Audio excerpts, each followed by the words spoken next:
To kill a snake, you have to cut its head off. And the Blue Jays did not cut the head off the snake. But that's not what we're here to talk about today. We are here to talk about the Texas Longhorns. This is Deep in the Heart of Longhorn Sports. Welcome back, everyone, to a new edition. It is Monday, November 3rd, about 7 p.m. Central Time here in Austin, Texas. My name is Michael Wein, and as always, joined by the fantastic Mr. Emmy Nixon, who was at the game in DKR on Saturday. We'll get to that here in a second. We're going to recap another big Texas football win against the top 10 Vanderbilt team. Texas now the only SEC team to beat two top 10 ranked teams this season. We'll get to the fallout, game balls, and everything else that you need to know coming out of this week's game, going into this week, which is a bye week, before we get to maybe the biggest game of the season in Athens against Georgia. That game will kick off in primetime, 6:30, 1 week from Saturday. Also on today's episode, it is Monday, November 3rd. We are in the month of November, so college basketball has begun, and we have a fun little tip-off segment as the season is beginning.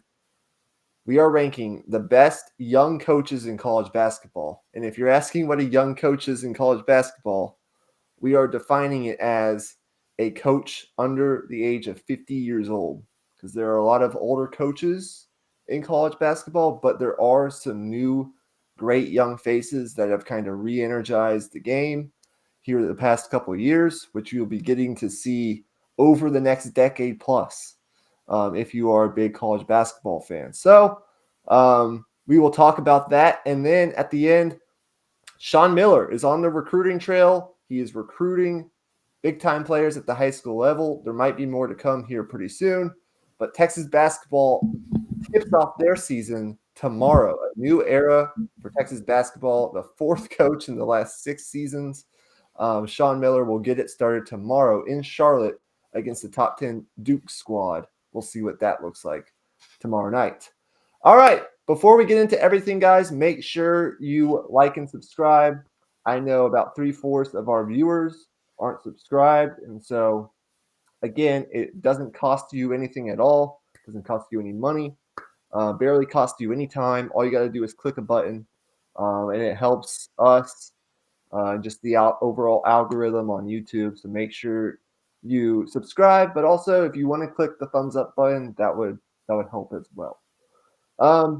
Emmy, I have to ask you as I bring you in here on this Monday night. First of all, how was your Halloween holiday? I guess if that's what you want to call it. And then number 2, sounds like you had a Halloween party Friday night, and then you were at the game early Saturday morning. So how was all that? Yeah. So first, I'll start with the game. That was a fun experience for me, for sure, because I had never been to a Texas game before. But the interesting thing was my girlfriend's cousin. He plays the running back for Vanderbilt. So his name's Cedric Alexander. He's their starting running back. He's good. So I was so to put it simply, I was rolling with the Vanderbilt folks. Like I was in the Vanderbilt section. I was with like my girlfriend, her family, her cousin's family. So it was, if I was like strongly rooting for Texas, I would not have been a very popular person. So let's just say I kind of kept that to myself. But it was still a super fun experience, man. It was good to see the team playing well. Also, and it was like one of those just like quintessential college football games where it's just like the momentum swings, the big plays. It was like lightning in a bottle. Like you wouldn't like just feeling the energy in that stadium was just so cool. I had never been to an actual like big time like ranked versus ranked college football game before, so that was really cool for sure.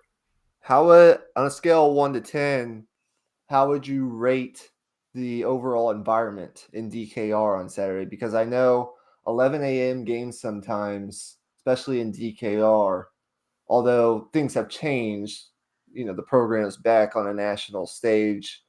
It's a little bit better now than it was, say, during the Charlie Strong years or the Tom Herman years. Yeah. But how would you rate the overall environment for an 11 a.m. kickoff? I would give it a 7 out of 10. I mean, the stadium was full right at kickoff. It definitely helped that Texas got off to such a strong start too. Like Mhm. the stadium went absolutely nuts after that first play.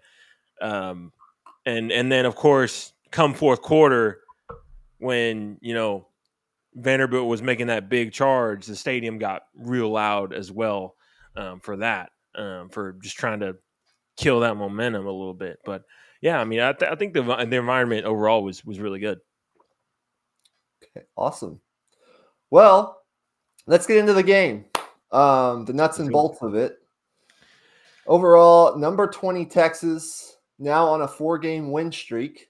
Um, they were on the road for over a month.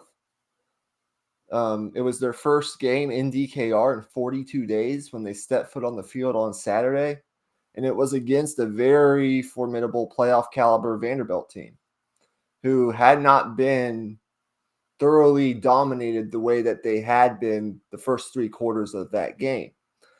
Texas wins this game 34-31, and I think not the consensus amongst Texas fans, but a lot of Texas fans that I've seen talking, whether it be on social media or just in the chats of some of these other Texas YouTube channels that I consume, had their feelings on this game kind of, I don't want to say spoiled by the last 8 minutes of that game where Vanderbilt really pushed and made it a close game, but kind of they're feeling soured a little bit, if that makes sense.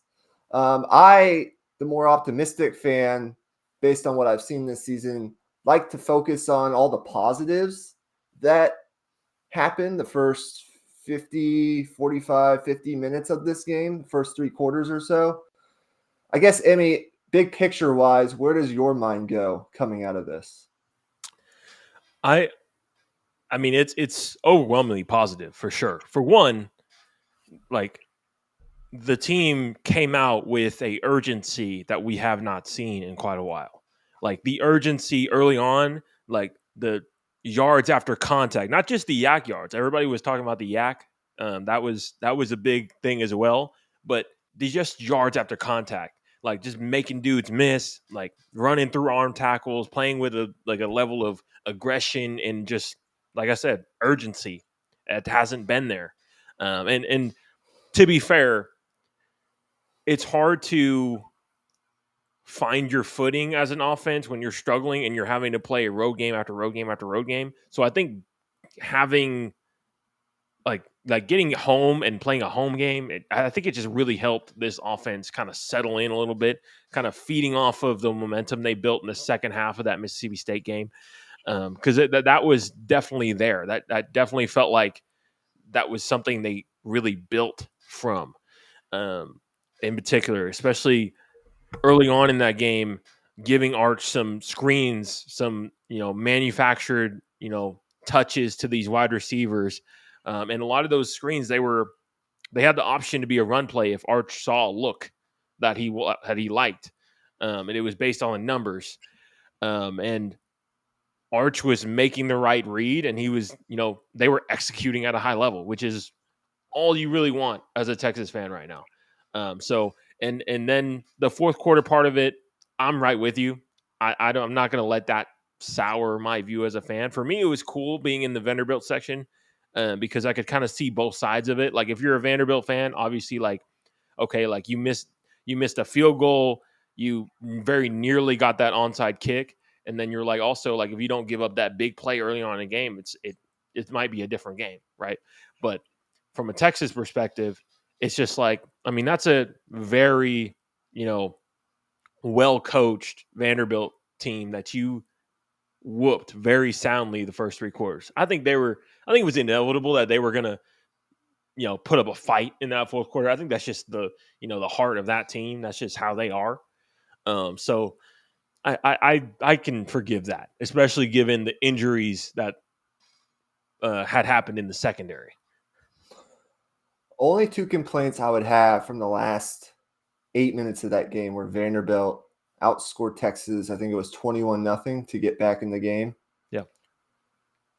Number one, the 2-point conversion was not a 2-point conversion Yeah, on the TV copy. It just wasn't. and everybody knew it. I don't know how it looked in the stadium, but I assume it was probably much of the same feeling. Very clear. Yeah. And then number Even two, sorry not to interrupt you. Sorry, we were in the Vanderbilt section. Even us in the Vanderbilt section were like, "Whoa, what the hell was that?" Like, and then number two, the onside kick was like the worst part of that whole comeback for me. Like the only thing you have to do if you're Texas to win that game is not let that ball get even close to a Vanderbilt player. And it got very close to them recovering that thing in bounds. That's got to get better. But other than that, I think it's great. This is kind of my big picture thing. And Sark talked about it in the post game on Saturday. And then he also had his only media availability of the bye week this week because it's a bye week. Usually he has one on Monday and one on Thursday. But since it's a bye week, only today. And he really gets to coach this team hard this week in a win, in a game that they dominated for 3/4 of it, pretty much, even a little bit more than that.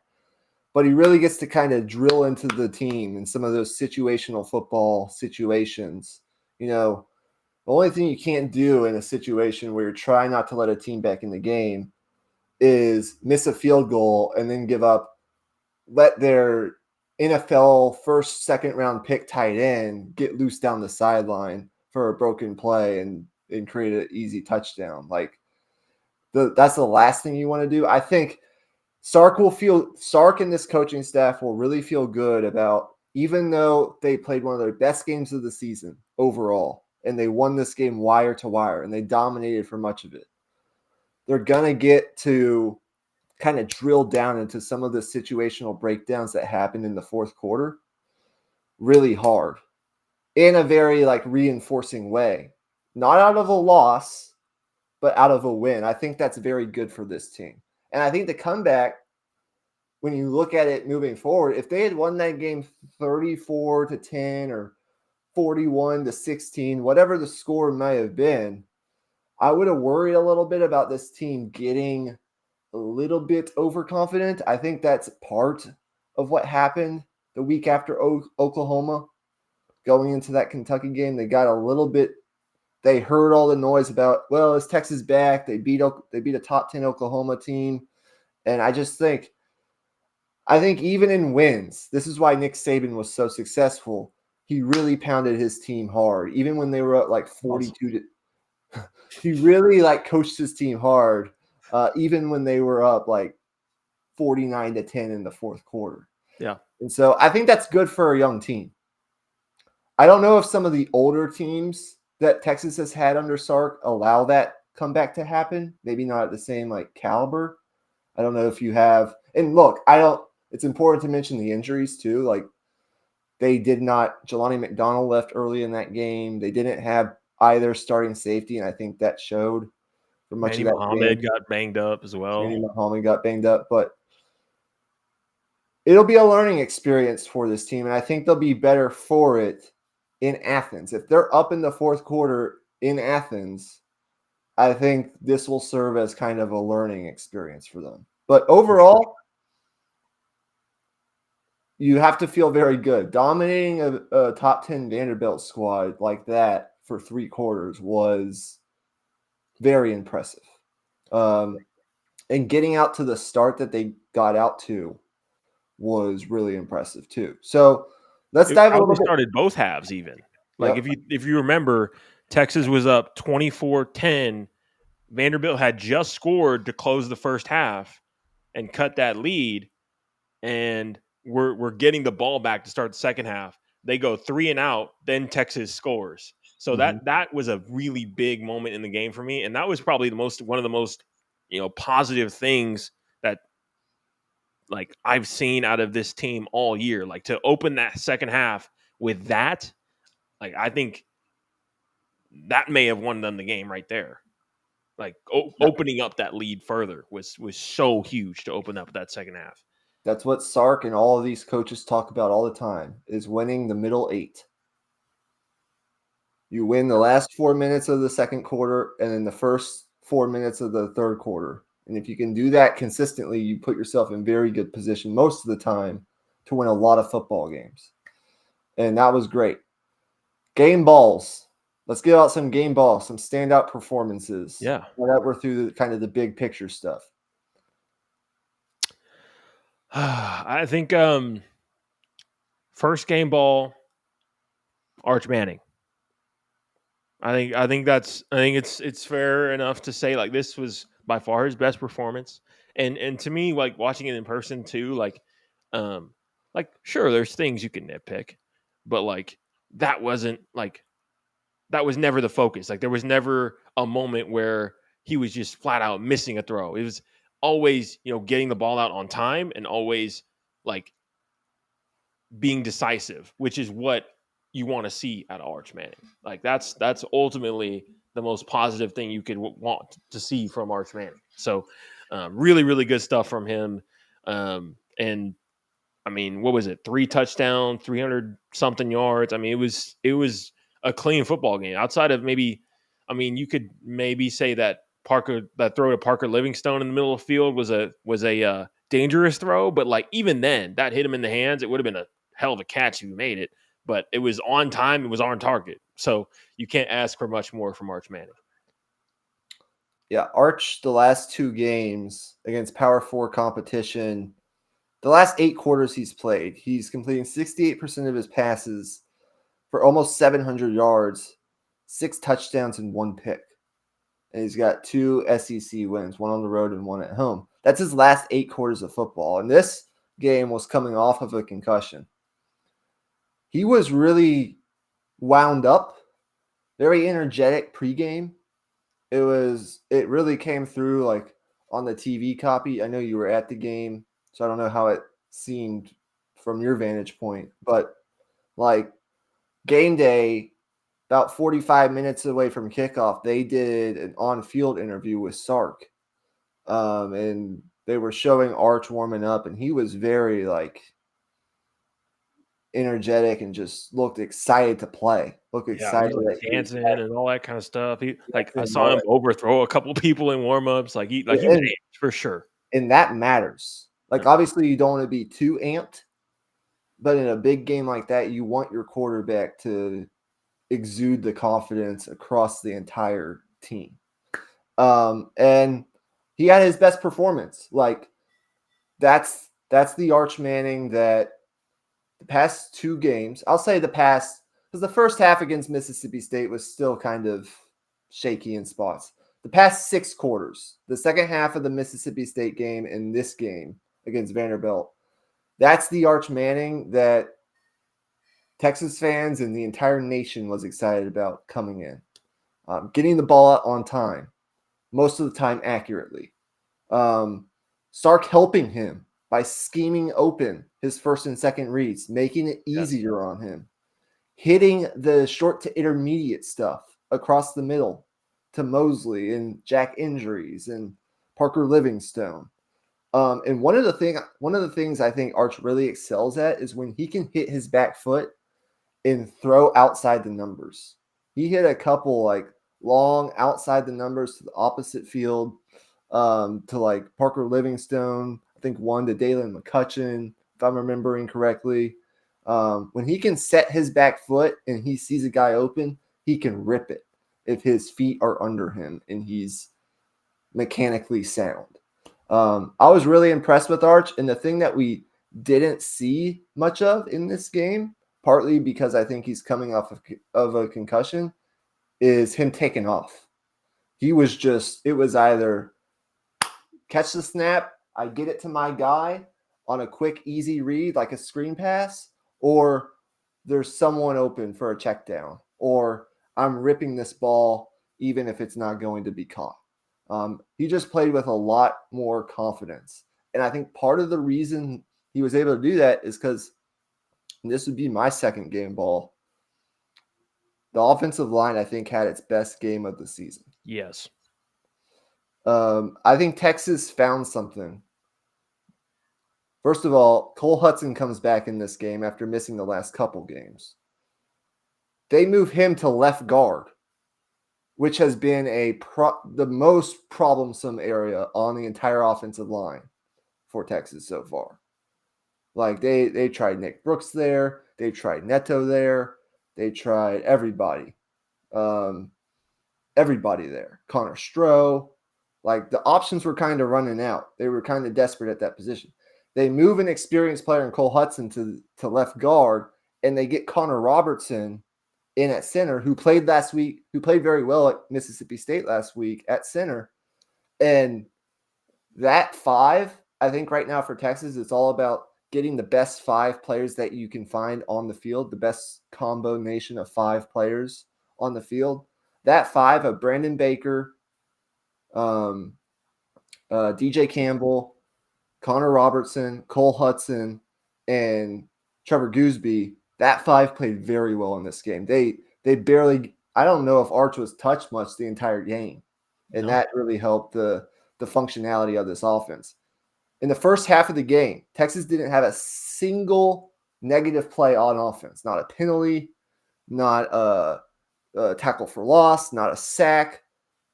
And what has it been with this Texas offense? The whole operation of it has been one step forward, three steps back, usually, most of the time. Yeah. And that didn't happen much at all in this game. There might have been a couple penalties, operationally late in that game, but the first half was pretty much perfection. Yeah. Well-oiled machine for sure. I love that you highlighted the offensive line because I'm gonna shout out Quintravian Wisner too. I thought now obviously the numbers aren't gonna jump off the screen for this game for him, but man, watching it in person, like he is such an intelligent runner of the football, man. Like he just like making the right cut, making the right reads, very patient. Like I'm interested to see how the NFL might view him. I don't like obviously he won't be picked highly given depending on how he tests, of course. But I don't know, man. I still think like in like short yardage situations and like if you want it back that's just gonna get you yards, like isn't gonna take negative plays and is gonna, he's gonna get what's blocked up. That's Quintravian Wisner, and there's value for that in the NFL. So I'm interested to see how the NFL views him, but I think he's such a key player for this team, man. I think if you're Sark and this coaching staff, if you're Kyle Flood, you have to ride the hot hand with Connor Robertson, and you have to keep Cole Hudson at guard, and then you got to just keep that five until it fails you, because this is the best five that we've seen the entire season by a lot. Yeah. I don't think you can throw Nick Brooks, a 17-year-old freshman, into the game against Georgia. I don't think you can throw any of those other guys into that game against Georgia. That's going to be a big key to winning that game is can Texas block Georgia? Because in the past two matchups last year, they weren't able to do that very effectively. Now, you could say that this isn't maybe the same Georgia front as many past Georgia fronts defensively. But that's what they said about that Georgia front last year. Yeah. Going into that game. And what did they do to Texas? They bullied them. So, and look, I don't know if we'll talk much about that game this week since it's still pretty much 2 weeks away. But I think if you're a Texas fan, the best thing that can happen this weekend is Georgia wins. I think if you're a Texas fan, you want Georgia to win this weekend. Because the last thing I don't think any Texas fan or Texas as a team should want is Georgia playing with the same desperation of a team like Texas, which is just trying to win every week to pretty much save its season. Yeah. Georgia going into that game, I'm not saying they're not going to play hard or they're not going to be ready, but I guarantee you, if they were to lose to Mississippi State, it would just be kind of a different animal. 100%. Going in there the next week. So I think if you're a Texas fan, that's not a quality loss either. Even though they struggled with Florida, I think you're happy they won that game. And then I think I'll be. If you're thinking about the P word, which I can't get myself to think about just yet, but if you're that kind of Texas fan that has some optimism more than you've ever had after this game, I think you want Georgia to win this week. And if you're thinking that far down the line, you probably want A&M or Alabama to take another loss. And Notre Dame. Because I'm just talking about the S. If Oh, you're a just Texas fan, SEC. Okay, yeah. if you're talking about like just getting to Atlanta again, if you're thinking that big, you're going to need probably A&M or Alabama to take another loss here right. at some point. And maybe Texas can give them that loss the last week of the season. We'll see. The last couple game balls, obviously, for much of the game, the defense was very good until the fourth quarter, where they had some miscommunication issues and Pavia kind of started to get going.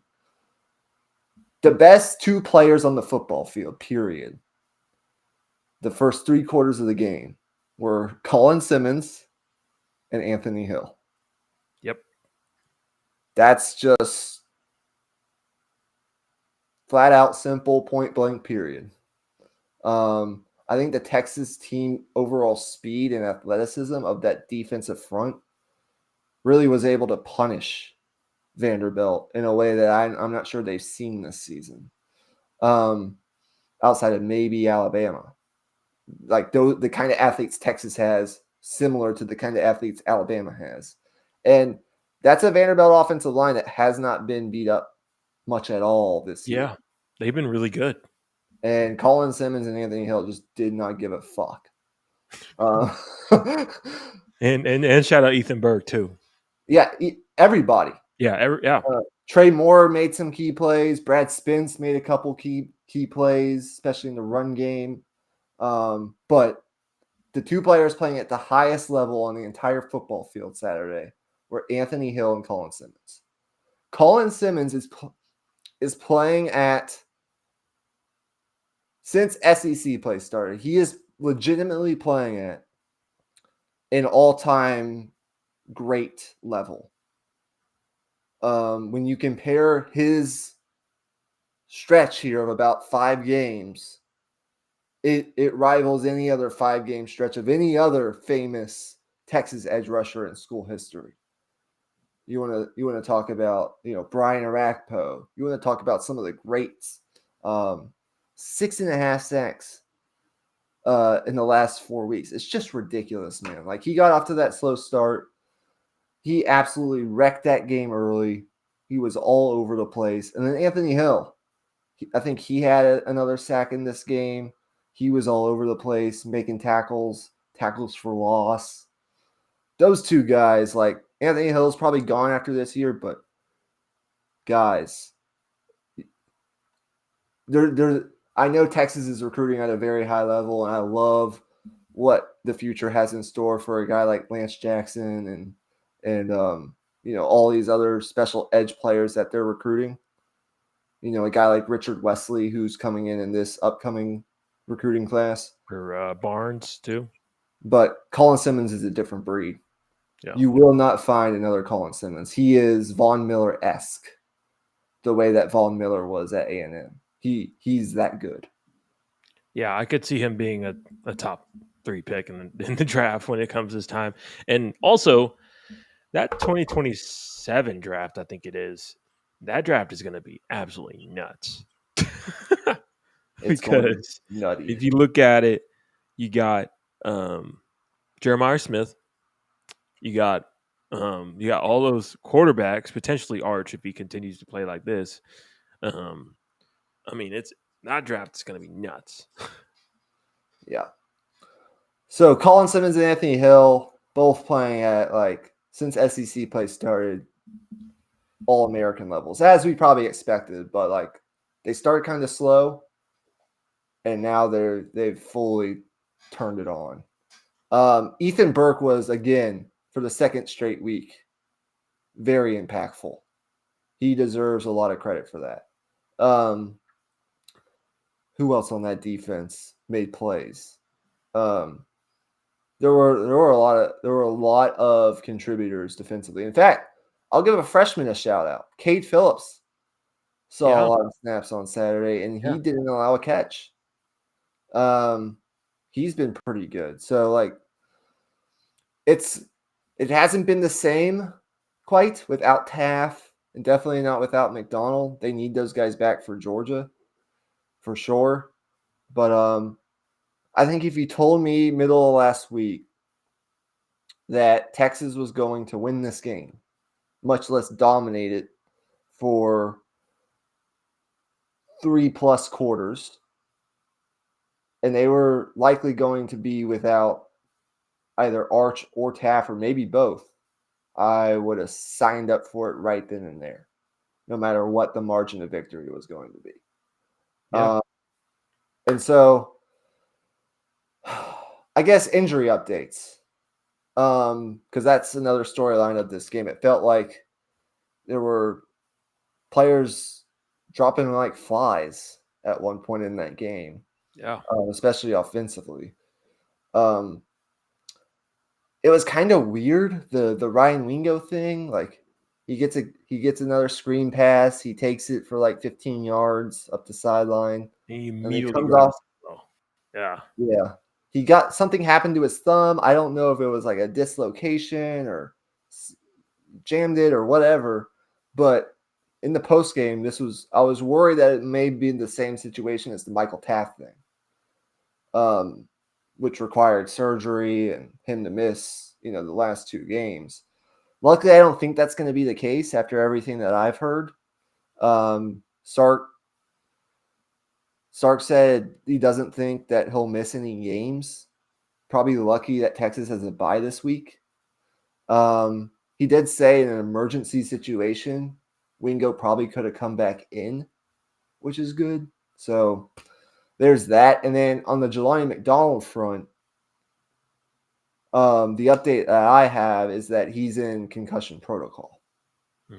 I wasn't actually quite sure what happened to him because I was watching actually at the UT Golf Club with a bunch of other Texas fans, and I couldn't quite hear, what they were saying Yeah. about him. But apparently, he did sustain a concussion and never came back in. Um, and Texas is probably lucky that they don't have a game this week because his concussion might be a little bit more. Might take everyone responds differently to concussions. Um, his concussion might take a little longer. He might take a little longer to clear concussion protocol than Arch did. So Especially at a more physical position like safety. yeah. So overall, like nothing too serious. Nothing to like jump over the ledge. I think the McCutcheon thing's probably gonna be. I think that's a collarbone. He's probably done. But other than that, um, I didn't think there were any like super serious injuries that we need to like panic over. I just think if you're a Texas fan, what you need to be focused on is Michael Taft, Jelani McDonald being healthy for that Georgia game. Right. Yeah. And last thing on the defense too is in the first 3 quarters. The other part about it is they just made Vanderbilt work for everything. Like they were moving the ball, and honestly, like if you looked at time of possession, it was pretty even throughout the entire game. And it was more so just Texas just made them work for every single yard they got. And then of course in the fourth quarter that changed a little bit, giving up big plays, but. I think that part of it was really good. Like if they sustain that part of it, if you're playing elite offense and you're just making them work, that's all that's all you can ask for. Yep. So in 2 weeks, we have Oklahoma going on the road after a big win against Tennessee this past weekend. They're going to be on the road at Alabama. And Texas is going to be on the road at Georgia. I wonder which game day will choose to go to. I'm not sure, but I assume that after going to Tech this week and then where were they last week? I don't even know. I think they were at Utah. I assume they probably choose one of those games to be at. Yeah. But it is a 6:30 kick, so keep that in mind. Overall, though, very happy that we can just enjoy the bye week without having to talk about anything else. Yeah. Texas fans should be rooting for Oklahoma, by the way, if you're confused about that. Yeah. Because I mean, the more quality that win at Red River was, the better. maybe not rooting, but you definitely should be rooting against. Like, you should want them to win, but don't actively Yeah. Okay. Yeah. don't actively root for Oklahoma. Yeah. That's not what you want. Yeah. Then. But I know what you mean. Okay. Let's move on to anything else on the football front that you want to ask me or anything else. Are we good there? I kind of wonder how the Miami loss is going to affect Texas in the long run a little bit, because it kind of seems to me like there's only going to be one ACC team in the playoff now, regardless of who wins it. So, I think that's good for Texas. yeah, I think so too. Especially if you're dreaming about the possibility of like a 9-3 team getting in. Yeah.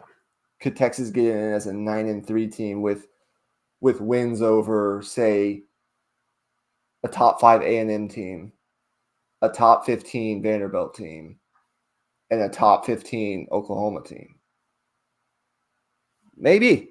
Like, it's not out so far out of the realm of possibility as we may have thought. Yeah. But if you're Texas, you're probably going to want more carnage to happen in that conference. Because as I see it right now, Georgia Tech has one loss, Virginia has one loss, but they don't have a loss in conference. Like, what if it came down to 10-2 Georgia Tech or 10-2 Miami and 9-3 Texas? I wonder how that situation would be. Yeah, that's interesting. Because I don't know that. Well, Miami's got some good wins, but I think in that particular scenario, that would mean Georgia Tech beat Georgia and lost in the SEC title game, or were they lost to Georgia and won in the SEC title game? So if they're 10-2 going to the ACC title game, they would have lost to Georgia. Going into okay, yeah, never mind. Most likely, yeah. Right. If they're 10-2 going into the ACC, the ACC champs getting it. Right. But the thing, if you're a Texas fan, you don't want to happen is the ACC runner-up also get in. Like last year, Clemson got in and SMU got in, right? I don't know if you want that situation if you're Texas, especially if you're hoping for a 9-3 Texas team to get into the playoff. If Texas goes 10-2, they're in. Like that's not that won't be an issue. But yeah, that's kind of where we sit. But we got to move on. Right. This will kind of be a fun exercise, I think. You brought this up earlier in the week, and I jumped at it. College basketball season is here. I don't know if you have a list in me. I have a list, and what surprised me going through this exercise is how many coaches aren't under the age of 50. Like I was looking at a guy like Nate Oates, and it turns out he's 51 years old. Mm-hmm. So technically, he cannot be counted towards this list. I wanted to rank him number one because I thought he was younger than that, but he's not. So I don't know if you have a list or you have names that you just want to throw out. But I have names more so than a list. Okay. Well, throw me some of your names because I want to see how many of those names match up with the names that I have on my top 5.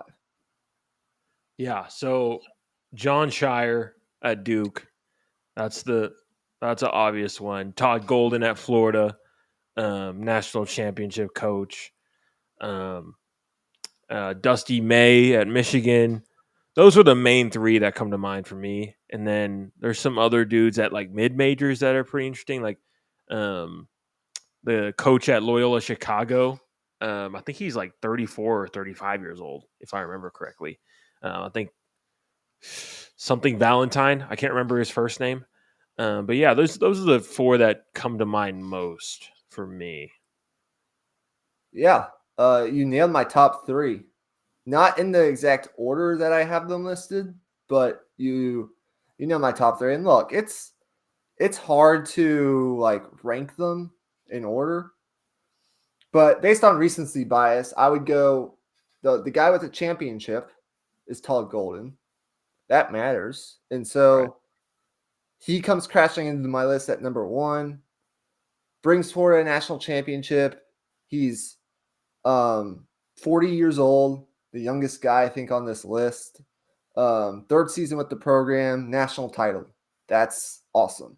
Development of players, talent acquisition has been really impressive, especially again this year following up a title run. They go get Xavier Lee, one of the top players in the Ivy League. They go get um, Boogie Flan from Arkansas. Like they cleaned up in the portal at the guard position. They retained a lot of their key front court players.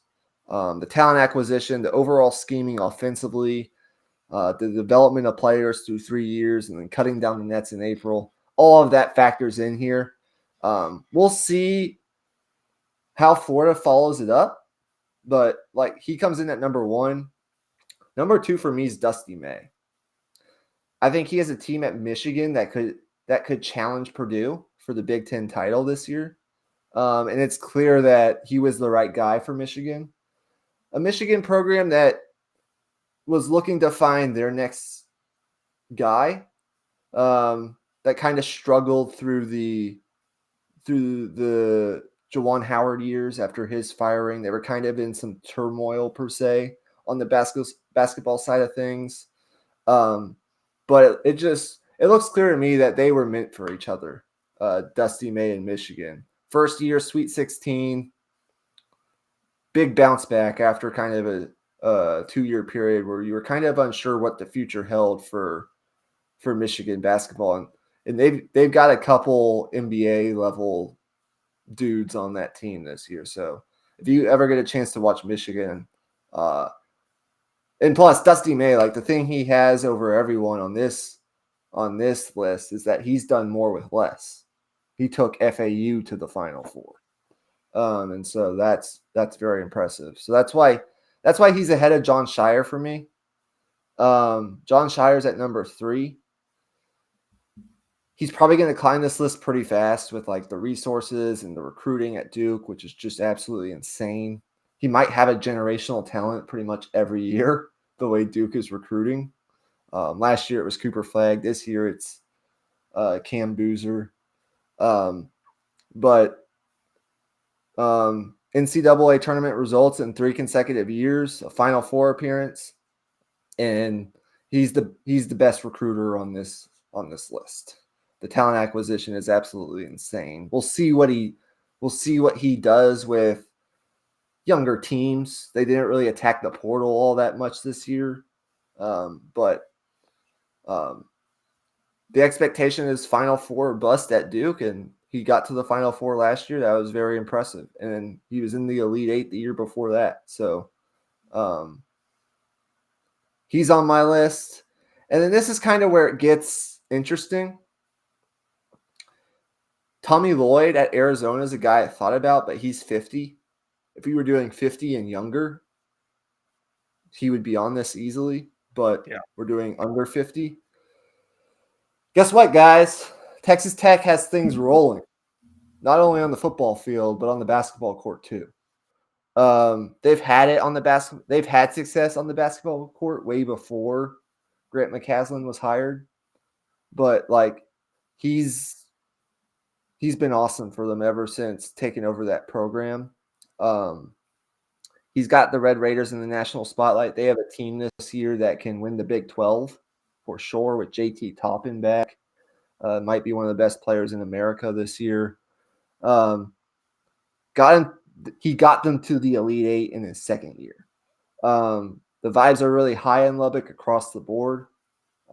Basketball and football, the two biggest money making sports, they are killing it. So I'd have Grant McCaslin up there, and then my number 5 is a guy not a lot of people talk about.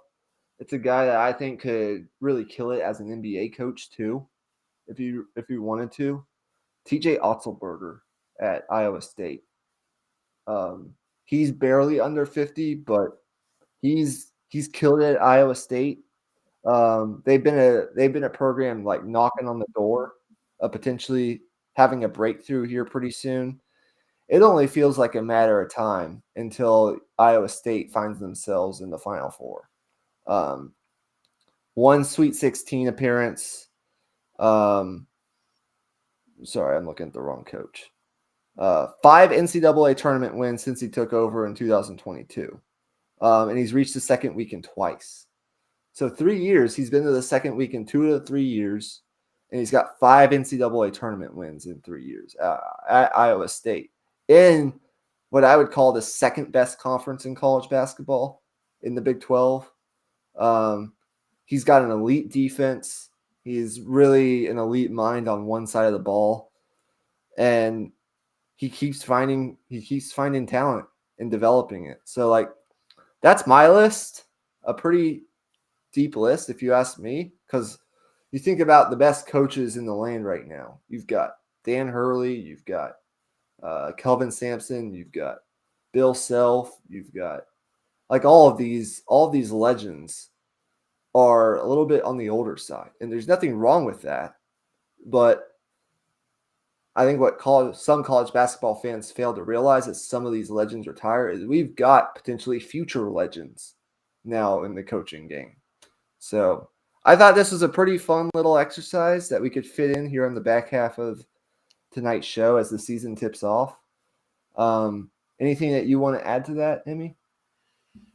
Yeah, I think that name you mentioned at the start being Nate Oates being 51 definitely Yeah, I he's thought he's was awesome. was notable. I thought he would have been eligible for this as well, but he barely missed out. But um, yeah, I think it's always interesting just because the coaches are those are the stars of college basketball. If we're being real, I mean the players are like they like in college basketball. It's much more like structure oriented than the NBA is. It's a lot more individual play in the NBA, more so, and like Yep. pace and space and all that.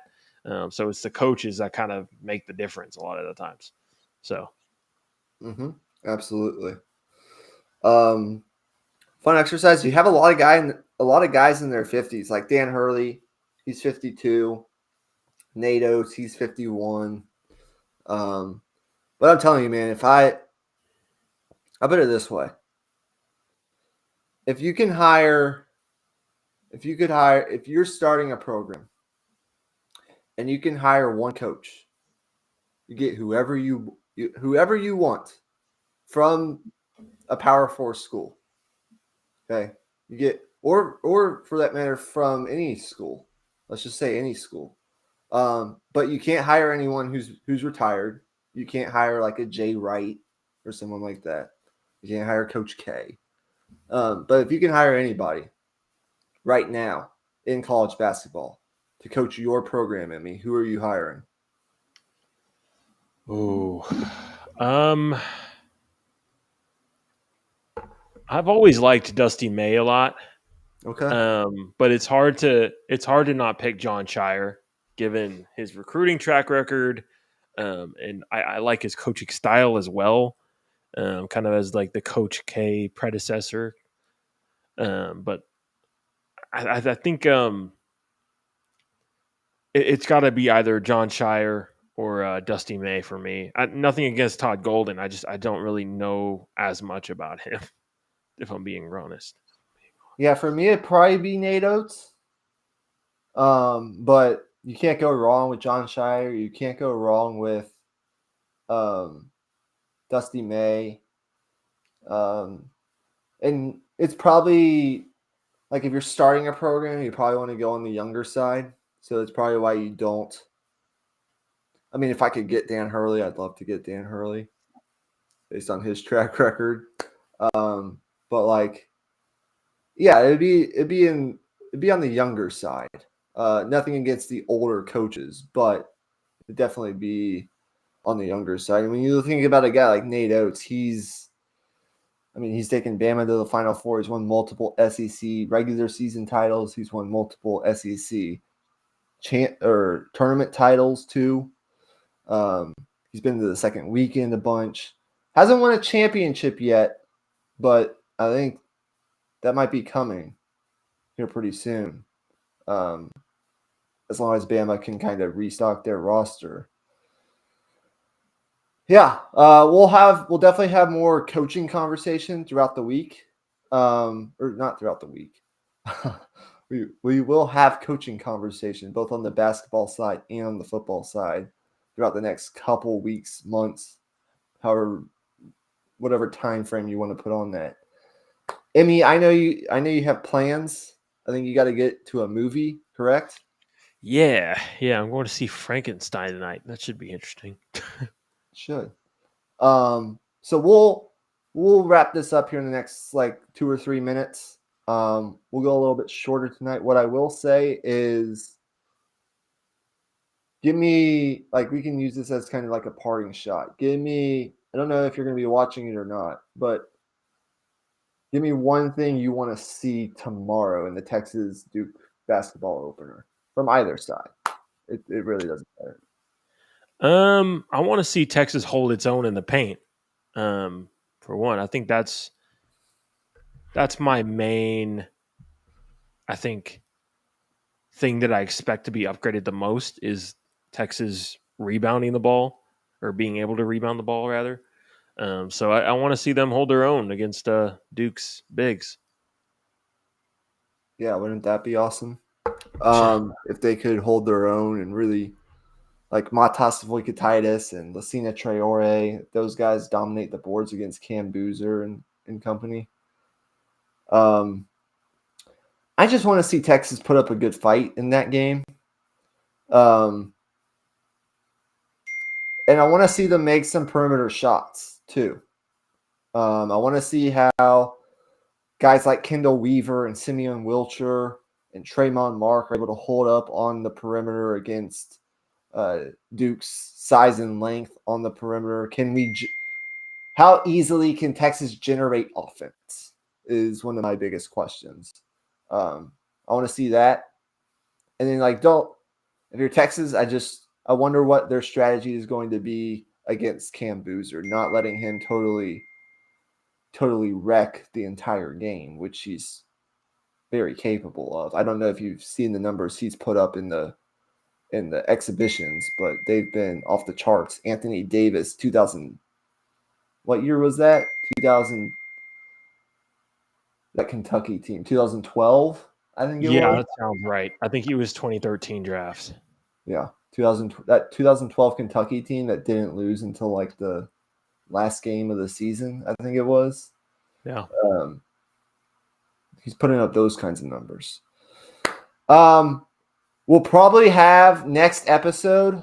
I think we might talk some baseball. There's some fall report stuff that I want to get into. We'll probably recap. Well, we don't have a football game this week to recap, a Texas football game to recap. So we'll probably talk some college football of some sorts, and then we might talk some basketball and baseball next week. So stay tuned for that. I gotta let Emmy go. It's 8:00. Thank you guys for tuning in. Again, make sure if you haven't already that you like and subscribe. Not just for this content that we record here early in the week, but for our NFL content as well. That comes out later in the week on the Raw Prospect Football Podcast. If I had to guess, I'll probably have like a power rankings or something of that nature later this week. As we've officially like hit or passed the halfway point barely of the NFL season. So, and we'll probably be talking trade deadline. The trade deadline's tomorrow, so we'll see what happens with that too. Right. Right. So yeah, thank you guys for tuning in. Big win this Saturday. Enjoy the bye week, and we'll see you next time on Deep in the Heart of Longhorn Sports. For Emmy, I'm Michael. Peace out. Hook 'em. Welcome. See you.